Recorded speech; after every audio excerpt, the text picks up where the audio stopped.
విజయవాడ ఇంద్రకీలాద్రిపై దసరా ఉత్సవాలు ఘనంగా ఏర్పాటు చేశారని ఎమ్మెల్యే నక్కా ఆనందబాబు అన్నారు. ఈ మేరకు ఉత్సవ ఏర్పాటు చేసిన అధికారులకు ఆయన అభినందనలు తెలిపారు. ఈ సందర్భంగా భక్తులందరికీ దసరా శుభాకాంక్షలు చెప్పారు.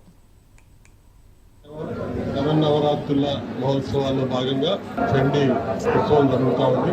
ఈ అవతారంలో అమ్మవారు భక్తులకు దర్శనం ఇచ్చి అందరినీ ఆశీర్వదిస్తూ ఉన్నారు. లక్షలాది మంది భక్తులు ఈ ఉత్సవాల్లో పాల్గొంటూ ఉన్నారు. వారందరూ కూడా హృదయపూర్వక శుభాకాంక్షలు, అమ్మవారి ఆశీస్సులు అందజేయాలని చెప్పి మనస్ఫూర్తిగా ప్రార్థించారు.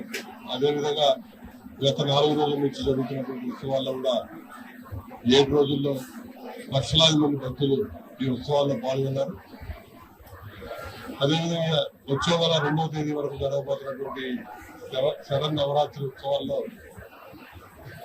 రాష్ట్రంలో ఉన్నటువంటి భక్తులందరూ విశేషంగా పాల్గొని అమ్మవారి ఆశీస్సులు పొందాలని, అమ్మవారి కటాక్ష వీక్షణాలు రాష్ట్ర ప్రజల మీద, రాష్ట్ర అభివృద్ధి, ఈ రాష్ట్రంలో జరుగుతున్నటువంటి సంక్షేమ కార్యక్రమాల మీద మెండుగా అమ్మవారి ఆశీస్సులు కురిపించాలని చెప్పి మనస్ఫూర్తిగా ప్రార్థిస్తూ ఇచ్చేస్తున్నటువంటి భక్తులందరికీ హృదయపూర్వక అభినందనలు, శుభాకాంక్షలు తెలియజేస్తూ ఈ ఉత్సవ ఏర్పాట్లు ఘనంగా నిర్వహిస్తున్నటువంటి అధికారులు, వాలంటీర్లు అందరికీ కూడా హృదయపూర్వక అభినందనలు తెలియజేస్తాం.